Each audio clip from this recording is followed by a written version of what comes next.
September 1940. London was burning. Every night for 57 consecutive nights, German bombers darkened the skies over Britain's capital. Entire neighborhoods reduced to rubble. Thousands dead, tens of thousands homeless. The Blitz was designed to break British morale, to force surrender through terror. And it was working. In the underground shelters, huddled families asked the same question. How much longer can we take this? Then, one morning, they saw him, walking through the smoke and debris.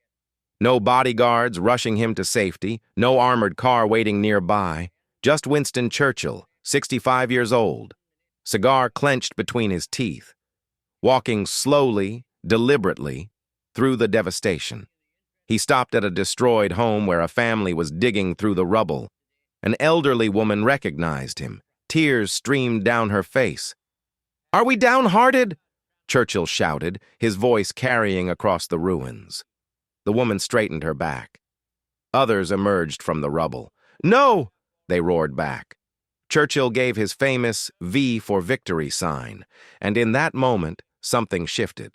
Not through a brilliant strategy, not through a rousing speech from a podium, but through presence, through showing up when things were darkest. This is what leadership looks like, not when everything is going well, but when all seems lost. This is the story of the 7 principles that made Winston Churchill the greatest leader of the 20th century.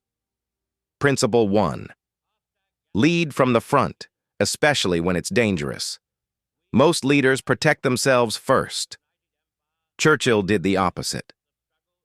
During the Blitz, his staff begged him to stay in the underground bunker. "Prime Minister, it's too dangerous," they pleaded. Churchill refused. "How can I ask the British people to endure what I'm unwilling to endure myself?" So he walked the bombed streets, visited hospitals, toured factories, inspected defenses, always visible, always present, always in danger. There's a photograph from September 1940, Churchill standing in the ruins of the House of Commons, which had been bombed the night before. He's not posing for the camera. He's not giving a speech. He's just there, looking at the destruction, feeling it. A reporter asked him, "Prime Minister, aren't you afraid the Germans will target you specifically?" Churchill turned, cigar smoke curling around his face. "Of course I'm afraid. Fear is natural, but a leader's job is not to hide from danger. It's to show others how to face it." That's principle 1. Leaders don't hide when things get hard. They show up. They're present. They share the burden, not because they're fearless, but because their people need to see that courage isn't the absence of fear. It's acting despite it. Principle 2. Tell the truth, even when it's painful. May 13th, 1940. Churchill's first speech to Parliament as Prime Minister. Britain was losing the war. France was about to fall. The situation was desperate. Every political instinct said, give people hope, paint a rosy picture, promise easy victory. Churchill did the opposite. I have nothing to offer but blood, toil, tears, and sweat. The House of Commons fell silent. You ask, what is our policy? I will say, it is to wage war by sea, land, and air, with all our might and with all the strength that God can give us. You ask, what is our aim? I can answer in one word: victory. Victory at all costs. Victory in spite of all terror. Victory, however long and hard the road may be. No false promises, no sugarcoating, just brutal, honest truth. And the British people trusted him for it. After Dunkirk, when 338,000 troops were evacuated from France, the newspapers wanted to call it a victory. Churchill refused. Wars are not won by evacuations, he told Parliament bluntly. Yes, it was a miracle. Yes, lives were saved. But Britain had just been driven off the continent. The truth mattered. Churchill understood something modern leaders often forget. People can handle hard truths. What they can't handle is being lied to.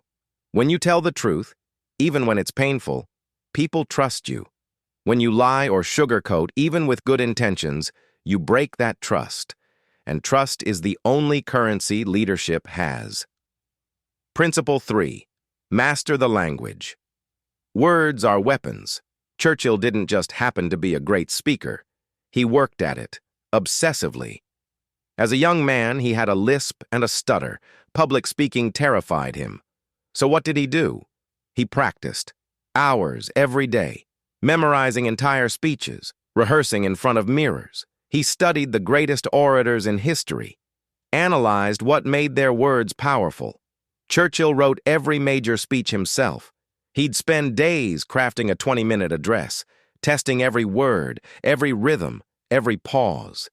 His secretary said he'd walk around his study, cigar in hand, speaking the words aloud, listening to how they sounded. Does this inspire? He'd ask himself. Does this strengthen resolve? If not, he'd rewrite it. And when he delivered those speeches, they changed history. We shall fight on the beaches. We shall fight on the landing grounds. We shall fight in the fields and in the streets. We shall fight in the hills. We shall never surrender. Notice the rhythm, the repetition, the building crescendo. This wasn't accidental. It was engineered to inspire. This was their finest hour. 5 words. But they reframed an entire nation's understanding of their moment.